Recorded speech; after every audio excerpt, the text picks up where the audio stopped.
Hello friends, it's Miss Jackie, and today I am going to show you how to make these pretty ceramic bowls that can be used for your keys or your jewelry or any non-food items. You can even just put them out for decoration. So for this activity, we are going to need a ceramic bowl. So I have this one here. It's just a soy sauce container. You can use any size. It doesn't really matter as long as it's ceramic. We're also going to need alcohol ink. So this is the pack that I have. You can usually get it in a variety of different colors. We're also going to need compressed air, any kind will do. This is usually what you use to clean your keyboards on your computer. So we're going to need that. We're also going to need rubbing alcohol.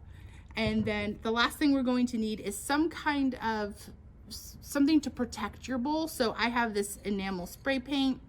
You can use anything like that, just so that it doesn't rub off as easy. So we have all of our supplies. Let's get started on this project. So the first thing you're going to do is you're going to clean your ceramic bowl with the rubbing alcohol. That's going to clean off any dust or anything that might get in the way. The other thing with the rubbing alcohol is if you put a color on here that you don't like and you regret it, you can use the rubbing alcohol to clean that color off. And then that way it's all clean. So if you make a mistake or if you find you don't like the color you're using, luckily there's an easy way to clean this off before you go any further.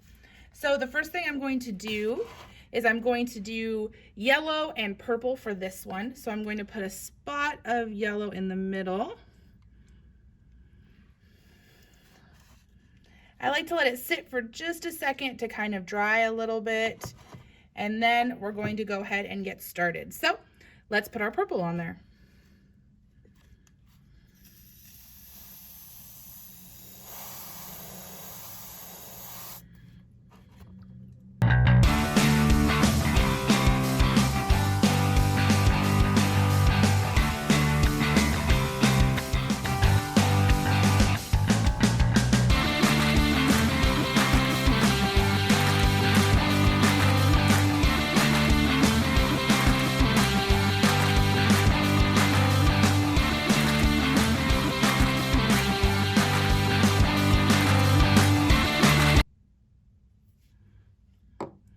All right, so there we have our bowl.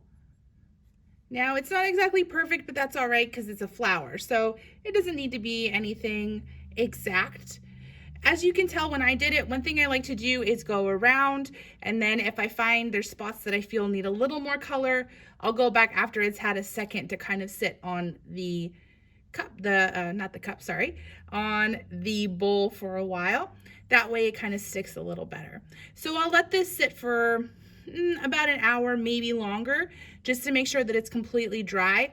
Sometimes I might let it sit all day, it just depends, and then we'll spray it with the enamel. And here is our final product. I let the alcohol ink dry on the bowls for a day before I sprayed them with the sealant spray. Now, one thing to be careful of is your spray may reactivate the ink on your bowl. So on this one, you can see I lost a little bit of color here, and there's a couple places it might look a little speckled. This one turned out a little better. I didn't lose as much color. The best thing to do is when you spray it is to give it a light misting of your spray. That way it might do a little bit of damage, but it'll dry, and then once that dried, you can hit it with a harder spray of your sealant, a much better layer. And then you should be okay. One thing about these as well is I did not clean the bottom of them off. So you can see them here, and here's one that's clean. Don't forget, if you don't want this on here, you're gonna wanna clean it before you give it your sealant spray. The other thing you could do is maybe instead of doing the inside of your bowl, you do the back of the bowl or the outside of the bowl. Really, it's up to you how you want these to look. They're great things to play around with, try different colors, different techniques. The great thing about alcohol ink is it does just wash off with rubbing alcohol. So there's a lot of different things you can do. They're great to hold your keys, knickknacks, or your jewelry, or they're great just to look pretty. So I hope you enjoyed this project. Thank you so much for joining me, and I hope you have an amazingly fantastic day. Bye.